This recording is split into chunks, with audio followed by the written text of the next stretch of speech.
celebrating 13 colorful years of capturing heartbeats of Keralites and broadcasting to the world.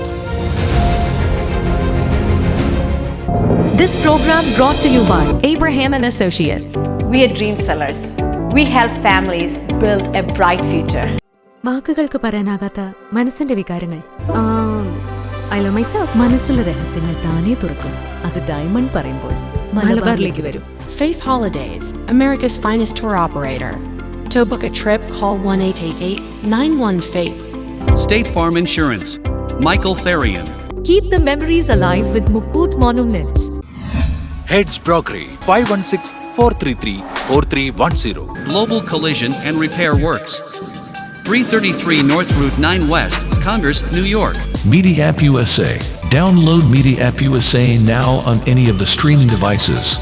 പ്രവാസി channel daily news ബുള്ളറ്റിലേക്ക് എല്ലാ പ്രേക്ഷകർക്കും സ്വാഗതം. പ്രവാസി channel ഇപ്പോൾ എല്ലാ സ്ട്രീമിംഗ് ഡിവൈസുകളിലും ലഭ്യമാണ്. Download media app USA on any of your streaming device or any smart television.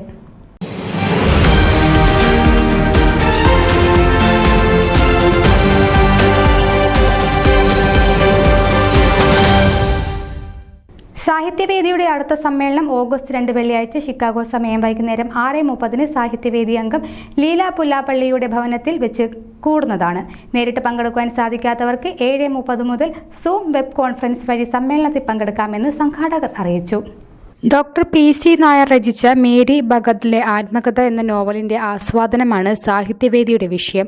സാഹിത്യവേദി അംഗവും കഥാകൃത്തുമായ Shri S. Anilal ആണ് ഇത്തവണ പ്രബന്ധം അവതരിപ്പിക്കുന്നത്.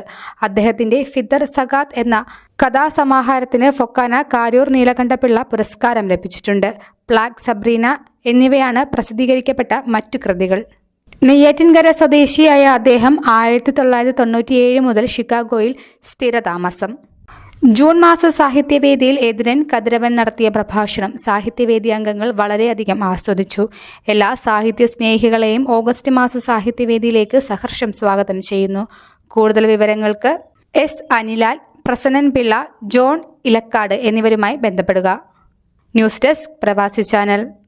നിങ്ങളുടെ വാർത്തകളും വിശേഷങ്ങളും ഞങ്ങളെ അറിയിക്കാൻ മറക്കണ്ട. news@pravasichannel.com അല്ലെങ്കിൽ editor@eMalayali.com എന്ന ഇമെയിലിലേക്ക് വാർത്തകൾ അയക്കുക.